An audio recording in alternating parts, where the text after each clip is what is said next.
basically, that's all we're doing. There you go, man. The architects. Big round of applause for the architects. We got to say thank you. You got to say thank you sometimes, HB. You got to thank people for what they bring to your life. Thank you for what you did with Janet Jackson, with Usher, with Johnny Gill, with Lionel Richie, with Herb Albert. Keep them going. Thank you with what you did with New Edition, Mary J, Shaka Khan, Mariah Carey, TLC, Sounds of Blackness, Gwen Stefani, Kelly Price, Eric Benet, Pia Sedora, Solo the Human League, Rod Stewart, Melanie B, George Michael, Vanessa Wood. Thank you. Thank you. Thank you for your energy sometimes. We just got to say that. Just thank you. Thank you. For those frequencies that you were able to reach while being in that lab that just illuminated all over the world and brought people together through this source we call music. It's healing. These vibrations that these men have architected over the decades. I know it for a fact because when I listen to their music, I feel good. That's divine work right there. That's just not two construction workers with hammers and chisels, chiseling away at songs. They're creating melodies, they're creating vibes, they're creating energy that bring us together. What makes me so happy, as many times as I've spoken with them, I'm nervous like it's the first time, Heather B. And I know them personally, but I just know their greatness, and I want to welcome them to the show. Please welcome them back, the one and only Jimmy Jam and Terry Lewis. Woo! Welcome them back. You and good night. I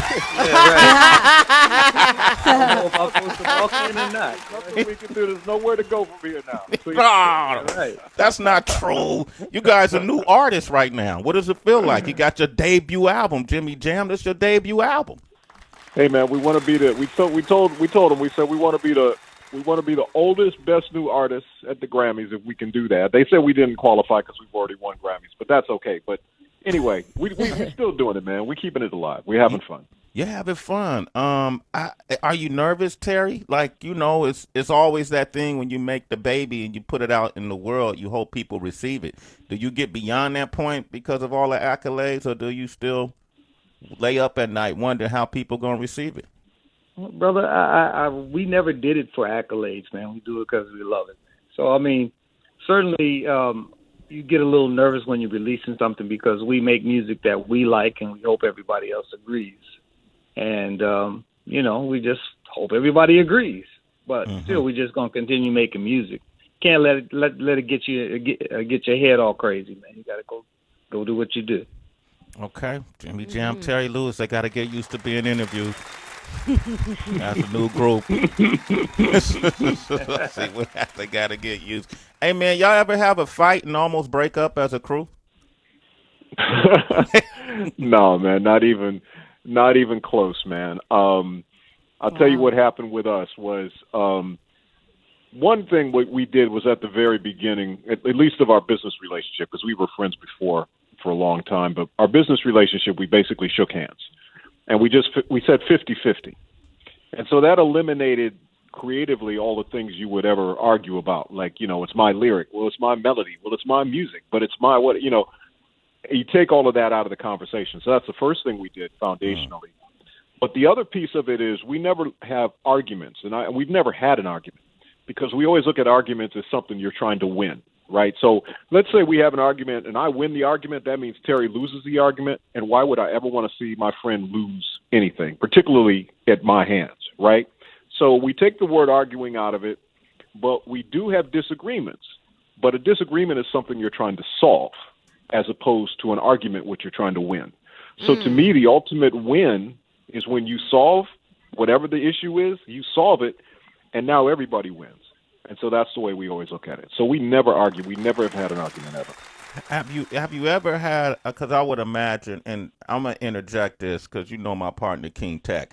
Both of you know King Tech. And King Tech and Terry said the same thing in the beginning. Like, look, I'm a writer. I was a writer, MC. He's a producer. But we did a whole lot of other things, and we made that same decision to, no matter what, it's 50-50. So if you go out and make, you know, whatever, I'll make whatever, we put in the same pot, we 50-50. We stayed together for 30-plus years. But there has been some I told you so moments Listen. When it comes to some business decisions that, all right, man, you want to go that way? And then we go that way, and it was like, I told you so. Terry, you ain't got no I told you so moments with Jimmy? The only told you so moment I have with Jimmy is that I told him that he'd be a great dad. And it actually come to fruition. So, I'm happy about that. I told him, my thought was this, that, people are like plants. So you go grow plants. You plant the seeds that you want to grow. And a lot of people just plant weeds. And then there's a lot of people in the world that have something to offer. He was one of those people. I said, it's not a monetary thing. It's just you have wisdom that you can pass on. We need your kids in the next generation. So I finally talked him into it, and he has some wonderful kids. You got some beautiful kids. Damn, man, these dudes love each other. Yeah, that's brotherhood for real. I ain't mad at that. What about you, Jimmy? You ever have any this business decisions that made you go, hey, man, told you so? Not that I can think of, and it's really because Terry's decisions have always been good. And that goes back to, you got to go back to our roots. Like I'll go back to like the time when the time started. Well, no, I'll go back before that. I'll go back when Terry and I met, like in junior high school. Mm-hmm. I remember the first thing that Terry said to me, one of the first things was he was putting a band together, and he said, I want you to be in my band. And I said, okay, great. And I said, I'll play the drums. And he said, no, I already got a drummer. And I said, you do? And he said, yeah, I already got a drummer. He said, but you should play keyboards because your dad plays keyboards. And I was like, okay, cool. So we went and stole my dad's keyboard from the club that he was playing at, and then we did our first little gig together. So that was the first thing Terry said, and that was, he was absolutely right about that. And then even getting in the time, he kept saying, man, you need to join the band, you need to join the band. And at that point, I was just DJing and stuff. And I was like, no, I'm just going to DJ and whatever. He said, no, man, you need to get in the band and play. And literally as soon as I joined the band, that's when Prince said, hey, man, to Morris, I'm going to get you guys a record deal. And Morris came over to our band. That's how the time started. So he was the one that did that. And then he was also the one, when we were touring with the time, he said, I'm going to L.A. on our break. Who's coming with me? And everybody was like, nah, man, I'm going to buy a VCR, because that was the thing back in the day, man. I'm going to buy a VCR. And I said, I'll come. Terry said, and I said, where are we going to stay? Terry says, I don't know. I said, where are we going to get the equipment from? He says, I don't know. He said, well, we'll figure it out. I'm like, okay, cool. So I just have always just gone with what Terry has said. He's like Nostradamus. He just knows, and I just trust him. So my big thing is just trust what Terry says, and we go along with it. So we haven't really had any "I told you so," at least not to me, like "I told you so" type things. Because all the "I told you so's" they've all been, yeah, he's told me and he's been right. So I just go along with Terry. There you go. I just go along with him. I remember one now. I do remember one. Let's hear it. Okay, I remember one. I told Jimmy when we first started, I said we were taking positions. So he wanted to be president of Productions because Productions was making all the money, and I said, well, I'm gonna be the president of Tunes, Flight Time Tunes, which is our publishing company. Mm-hmm. I remember that. And I said, well, that's what's gonna make all the money. And he's like, really? And I said, yeah. And I was right. Yeah, that is true. That's a told you so, right? That is right. That is absolutely right. That is right. Jimmy Jam and Terry Lewis, the debut album is Jam and Lewis Volume 1. It's out now. They got some incredible people on this album, HB. You want to jump in? Yeah, I do. Jimmy, Terry, hi, this is Heather. Thank you so much for joining us today. When Sway made the introduction and he just ran off some of the artists that you guys just put your energy around and help make just classic, timeless music. And this is for both of you. Was there anybody that you guys were ever intimidated to go into the studio with? Wow. I would say everybody a little bit, because you don't want to disappoint people. You want to, try to do the best you can with everybody, with each of the artists. Mm-hmm. But, going back to I think we were intimidated. When we went back in the studio with Climax, that was one of the first groups we went in the studio with back in the early days. Yeah. And we were intimidated. We were intimidated by that, but the intimidation was never more than the joy and the inspiration of creativity that we had being in the studio. So I think we had a thing where we didn't want to disappoint people, but I think everybody, I mean, if you think about the people we've been in the studio with, it was more that we just didn't want to, disappoint them, Right. And so we would do, but we did our homework to make sure we did. And I was telling somebody the other day, matter of fact, I was telling Questlove, I was with him last night, and I was saying to him that Barry White was, when we did Barry White, he gave us the best compliment ever, which was whenever you're working with a legendary artist, we would always do our homework and then try to figure out what it was we could bring to that artist that would make it special. And when I remember we did a demo for Barry White, and I did the little vocal on it and stuff, and I was like, oh, baby, like I was trying to be like Barry White. And when it went off, we played it for him, and when it went off, we said, well, what do you think, Mr. White? Because we always called him Mr. White. He said, well, what do you think, Mr. White? And he said, he just reared back and laughed. He said, sounds like me. We thought, that's the best compliment we could get. It sounds like me. And, of course, he went in and sang it and killed it, right? But that compliment from an artist is always the best. When we've captured something that makes them feel. I remember when we worked with the Isley Brothers, we started playing them a song that we had written, and literally Ernie picked up the guitar. He was like, man, you guys got a guitar, And Ron started singing the melody. Before I could even sing him the melody, he started singing it, and he said, oh, I know where this goes. And that's always the best compliment to me. So as intimidated as I guess we could be, and probably feel a little bit of that, the music is the thing that solves all of that. If we got the music to it right and the artist feels like, man, this is mine, then I think we got it, we got it figured out. The project, when you listen to from beginning to end, Till I Found You, to Baby Love featuring Morris Day Jerome in the Roots, the first thing, honestly, listening to the album, the Mary J. Blige track, which was the first one I was able to listen to because Till I Found You wasn't available in the States. But the Mary J. Blige track, Spinning, let's play this a little bit. The first thing I said was, man, they right in her sweet spot. Take a listen to this. I was spinning, y'all. I was out of control. Y'all know what I'm talking about. Woo. Stop playing. Jimmy Jam and Terry Lewis. Wow. Go on, let that rock. Out of control.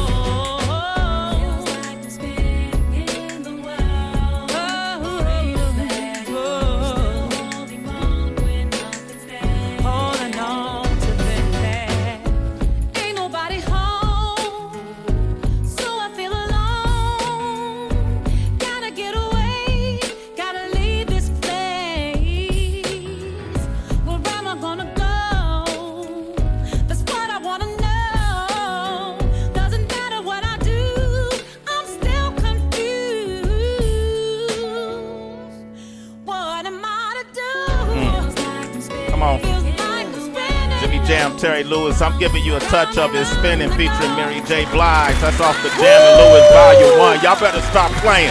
That's Mary. You better stop playing. Let me ask you this. You guys because Mary is so established, all the artists on this project have just really made a mark for themselves. Do you ever get to a point where the artist had an artist that didn't agree with the song? The direction of the song, and then how did you work through that? That's a great question. That is a great question. I mean, the one that comes to mind for me, where it wasn't so much that they didn't agree with the direction. Well, yeah, it is that they didn't agree with the direction of the song. The one that always comes to mind for me is the Human League, when we did Human, and but that was simply because we did the song, and then Terry did the backgrounds on the song, the background vocals, along with a girl named Lisa Keith, who was she was like our secret weapon back in the day in Minneapolis. She used to do backgrounds on all our stuff. And the girls in the Human League didn't like the fact, they called her the other girl. They said, we don't like that other girl singing on the song. And we were like, okay, well, that's cool. And then at one point, Phil Aoki, who was the lead singer, came in and said, we don't like that other girl singing on the song. And we're like, going, what are you talking about, man? But he was seeing one of the girls in the Human League, right? So it was like, okay, we get it. It's good. That's going home with you. I understand. And we called the record company and we say, hey, we're going to take the song off the record because if we can't finish it the way we want to finish it, then we're just going to take it off the record. And they were like, no, that's the single. Are you kidding me? You got to leave it the way it is. So what happened was, it was really cool, though. Terry got the girl that was complaining to do the talking part at the end, where she says, "When we were apart, I was human too," which to me was the thing that really finished that song off in a great way. So it all worked out the way it was supposed to, but it was a little bit rough for a minute. Dry your eyes, wipe your tears. Never like to see you cry. I had no idea they did that song. Come on, Wow. we digging in the crates, y'all. Like, wow. We digging in the crates. It's Jam and Lewis Volume 1 is out now. Tracy. Listen, man, legends. So happy to be conversing with you guys. I'm curious because you both shared how preparation is what gives you confidence in these studio sessions, what really makes you feel like you can connect with ease with whatever artist. But I also know creativity can be spurred by spontaneity. It can just drop out of nowhere, you know, whether you're in the shower. Sometimes an idea can come when you're making love to somebody. Where is like the most out of the norm place where you've had a spur of a moment idea, and what was it? Well, my best ideas come to me when I'm at Disneyland, just being with the kids and just being. I write more songs that I can't figure out at Disney. I don't know why I've been able to do that over the years. I just go there and everything just sets itself free. And Crazy. Yeah, it's a crazy thing. Wow. So you literally go to Disney World thinking to yourself, this is where I'm going to brainstorm and capture these ideas? No. If there's a lyric that I can't figure out or a melody that I can't quite connect with something, when I get there, it just happens. Disney. And then I just capture it in my phone now, because in today's world, you can capture everything in your phone. Yeah. So it's over the years, that's been the place that, you know, I had some Alexander O'Neal lyrics I was trying to figure out many years ago. Okay, And, Fake? Like Fake? You wrote Fake at Disney? No, actually, I can't even remember which song now, but it kind of revealed itself to me at Disney. I think we had just gotten off of Small World or something. Like, got it. just because, you know, you get to be a kid and you get to relax. And, you know, I'm not really there putting pressure on it. It just comes to me there. Mm-hmm. I love it. Jimmy Jam and Terry Lewis. This project, when was the first time y'all met Mariah Carey? Like, what is it like? She has a song called Somewhat Loved on this project, and it's just, I feel like y'all brought everybody, like even Babyface, He Don't Know Nothing About It, which is probably one of my favorite tracks on the album. You brought out the quintessential artist. Like, and when I listen to Mariah, it's like she's sounding as good as she's ever sounded, along with the track. When did y'all first meet Mariah, and someone who has written so many hits alongside of you guys? How does the collaborative process work? Well, Mariah is amazing, obviously. But the first time we met her actually was cool. It was in Minneapolis a long time ago. And we had never worked together. And she kept telling us, always wanted to work with you guys, always wanted to work with you guys. And we were like, okay, cool. And, you know, a lot of people say that, but then if you ever said to them, what song do you like of ours? They go, well, I just like all of them. And it's like, we don't even like all of them. So, you know, like what song specifically, you know, but she walked in the studio, like literally, it was really cool because she walked in like probably 3 or 4 in the morning because she's on those hours. And she had a whole entourage of people. It was exactly what you'd expect, right? There was an assistant and a makeup girl and a hair girl. And there was all these people, right? But then we just went to this little room, and she started singing us Didn't Mean to Turn You On by Sherelle, and Tell Me If You Still Care by SOS Band, and Encore by Cheryl Lynn. And like even like Thelma Houston used to Hold Me So Tight. Like she was digging deep in our catalog. She could sing every word to every one of the songs we ever did. And she said, I love what you guys do. And we knew then that we had a connection. So we went in and started writing and doing things. Now, what's interesting on this project was we had sent her a different track, like for a different song idea that we had. And she said, I'm not sure whether I can do this justice the way that you want. She said, I know what you're hearing. I'm not sure whether I can do that. And I didn't know. We were like, yeah, okay, well, she doesn't really like the song. That's what we're thinking. But then what she said was, but I got this other song. She said, I was working on this idea with The Dream, and it's kind of cool, and can I send that to you and let me know what you think? And so she sent it, and it was just a little piano melody and a little thing, and we were like, oh, hell yeah, we can do something like that. So we put our stuff on it. We sent it back to her, and she said, oh, my God, I love this. She said, I got to re-sing it now. I got to re-sing it now that you guys put a beat and everything on it. So what we tried to do is we tried to take all of the elements, all the ingredients that you love about the Mariah, whether you like the soft ballad Mariah, whether you like the bop, like the Always Be My Baby type Mariah, but then to make sure we put the whistles and all the stuff in there that's all of her signatures and try to put it all into one record. And the whole idea is, for us, make the artist sound, remember why you fell in love with that artist when you hear these songs. Like when you mentioned Babyface, you're right. So you at a certain point you fell in love with Babyface. We want to remind you that moment you fell in love with Babyface, that moment you fell in love with Mary J, that moment you fell in love with Mariah. And we think this song hopefully does that. When you hear it, you go, oh, this is Mariah. This is the way I want to hear Mariah. Well put, Jimmy. That's exactly that. You just found the words I've been trying to say. Every song reminds me why I fell in love with these artists. Yeah. Wow. Wow, man. We in the minds of Jimmy Jam and Terry Lewis. And because now they can't do anything. They're new artists, so they got to take any questions we give them now. All right? You know what I'm wondering, Sway? Go for it. Like, Jimmy, Terry, have you guys did anyone ever reach out to you to be like judges on a show like The Voice or American Idol? Or would you guys want to do something like that? What do you think? Well, that's an interesting question. Yes, we have been approached about doing some things like that. Actually, it was funny because one of them I wouldn't call it an audition exactly, but they did ask us a bunch of questions like, how would you handle this if this situation happened, and how would you handle that? And at the end of it, they said, you guys are too nice.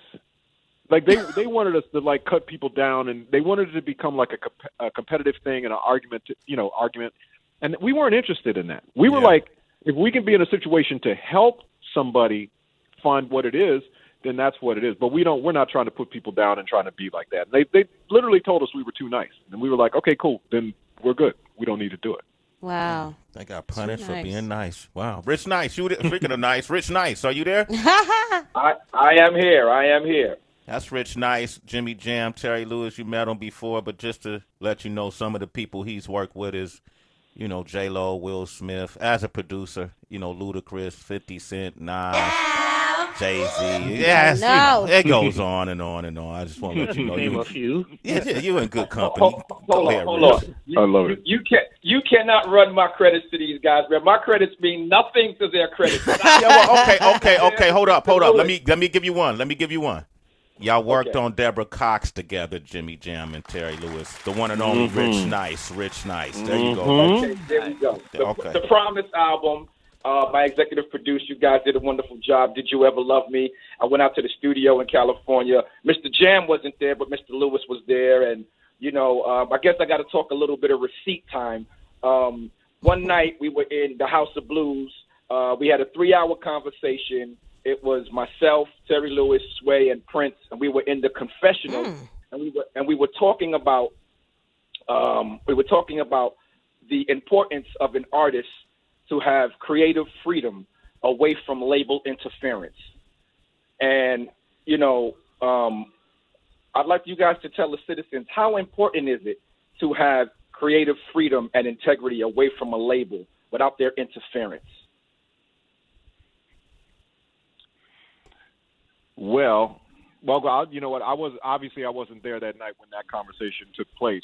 But it's interesting because I use the word label interference all the time, and I always try to find a different way to say it.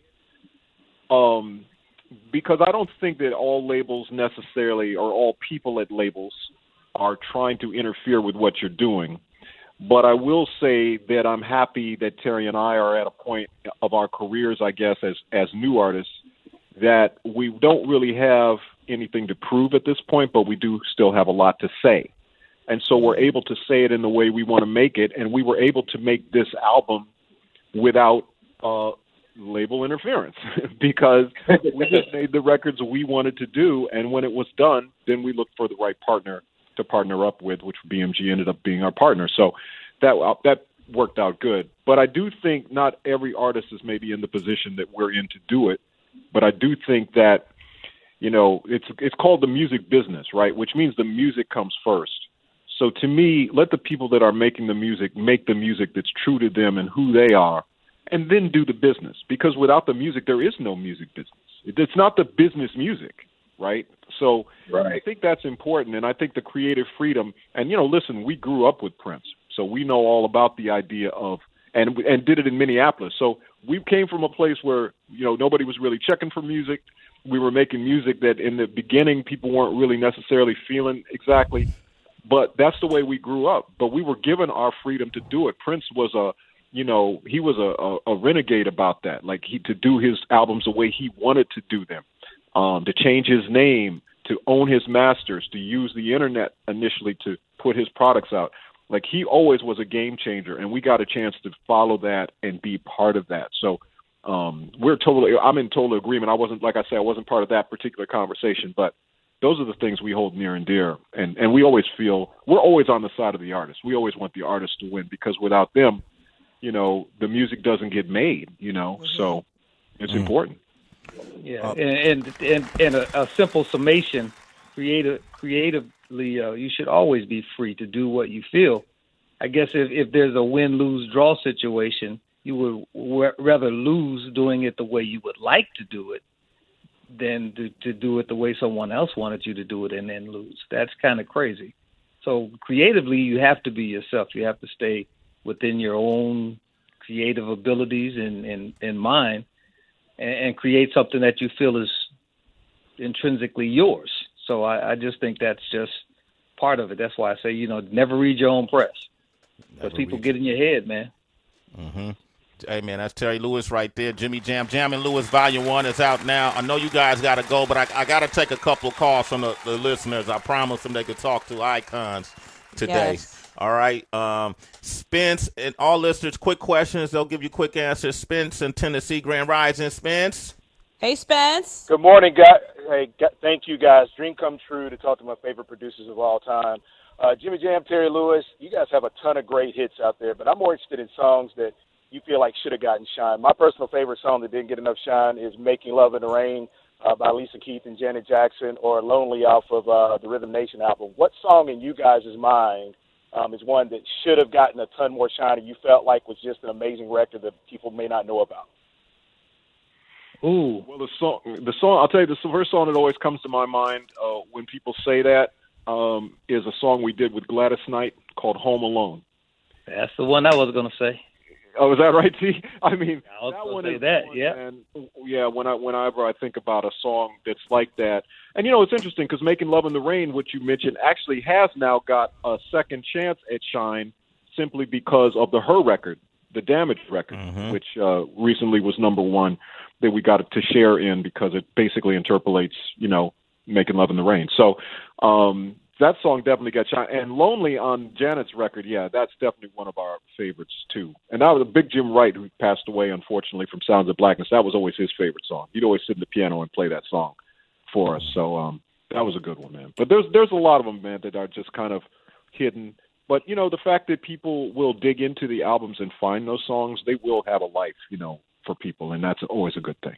Legacy. Hey, hey, thanks for your call. You're a citizen, brother. Sway in the morning. Omar in Detroit. What up, though? What up, Omar? Hey, what up, though? What up, man? Grand Rising to all of you. I'm trying to make this quick. The question I got is, because Jimmy Jam and Terry Lewis should be mentioned in the same breath as Quincy Jones, so I was wondering if you guys were approached to do a documentary on Netflix or something like that. We haven't really done any sort of documentary thing. I think we will in the future definitely do one. But, our story is basically this. I think a lot of times documentaries, at least in the old days, documentaries were all about, the kind of rise to the top.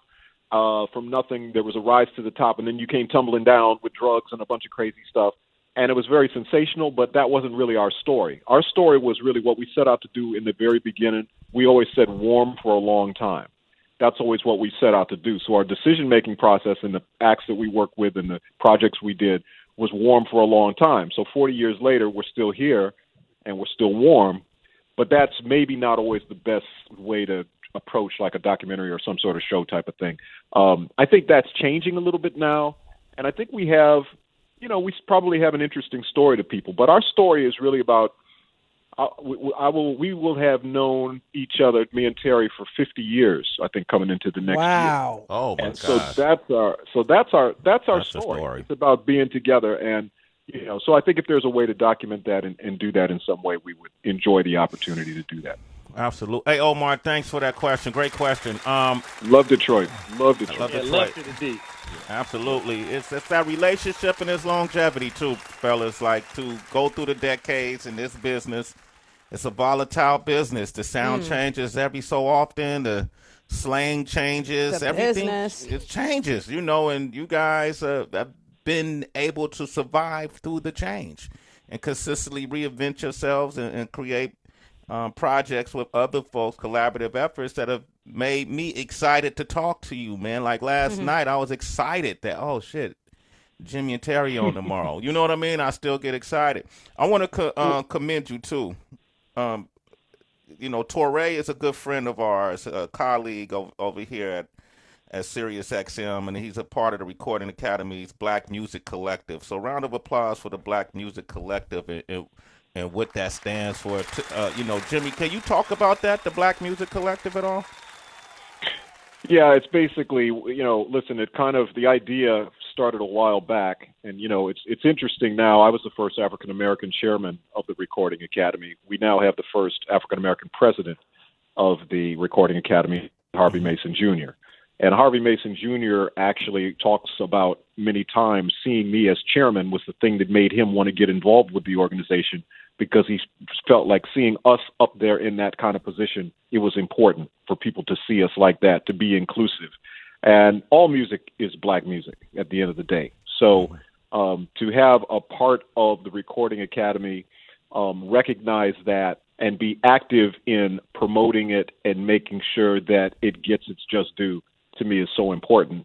And, people always talk about community. People always say, give back to your community. Well, our community is the music community, but it's also the black community. So to me, utilizing music as a way to do that, to get messages across to people and to uplift and enlighten people, like you were talking about when you heard Optimistic by Sounds of Blackness, people need those opportunities to be able to do that, to have music uplift their life. So I'm proud to be a part of it. I'm happy to see that the leadership of the Recording Academy is going, to me, in a very good direction, a very inclusive direction, and really recognizing black music as it should be recognized. Absolutely. Shout out to Torey, the newly elected chapter vice president here in New York City. Yep.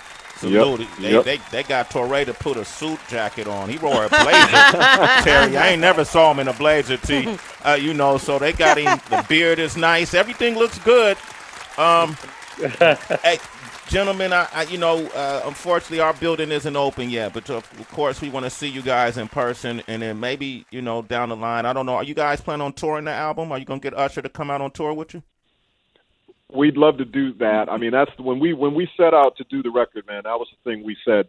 We were honored to go into the Songwriters Hall of Fame a few years back, and they asked us what hadn't we done that we wanted to do. We said three things. We looked at Babyface and we said, we never got around to doing that Babyface record. So we did that. We said we never got around to doing our own album, and so we did that. The third thing we said was we never got a chance to go play our own music live. So that thing still needs to happen, and when things get safe out there for everybody and everybody can enjoy some live music in a safe way, we want to be out there doing that too. So that will definitely happen. And the other thing I want to say, just while I have a minute, Sway, I want to commemorate and thank you, because I always say it's like the tree that falls in the forest. We don't make hit records, okay? We make, hopefully, good music. The people that make hit records is everybody makes a hit record, meaning the people that listen to it, that buy it, that talk about it, they're the ones that make it a hit, right? So everybody makes it a hit record. But the delivery system for that, to hear it, it's like the tree that falls in the forest. Nobody hears it. It didn't happen. Thank you for delivering the music to the people in a way that they can hear it and appreciate the stories behind it. Because like you talk about longevity, obviously we've been doing it for a long time, but brother, you the same way. You've been doing it a long time. So we respect you. We're honored to be with you, even over the phone, but we're going to definitely do it in person soon. Oh, man. Amen, amen, and amen. There you go. I love y'all, man. Terry, you know I love y'all. Jimmy, you know I love y'all. And, you know, it's hard standing next to Jimmy now that, you know, he got the sexy thing going. I see, but you know, you gotta change your clothes now, Terry. You know what I mean? Jimmy out here, you know, centerfolding on us. You know, what are we supposed to do with that? Hey, that's Senator Jam, Sway. That's all it is. That's all it is. Okay, cool, man. Gentlemen, congratulations. This is an amazing project. I want all the citizens to check it out. Great listening to this entire week and to the weekend. Can't wait to see you in person, and thank you for being on the show. Give it up for Jimmy Jam and Terry Lewis. Hey! All right, absolutely. Get the Jam and Lewis Volume 1. It's available.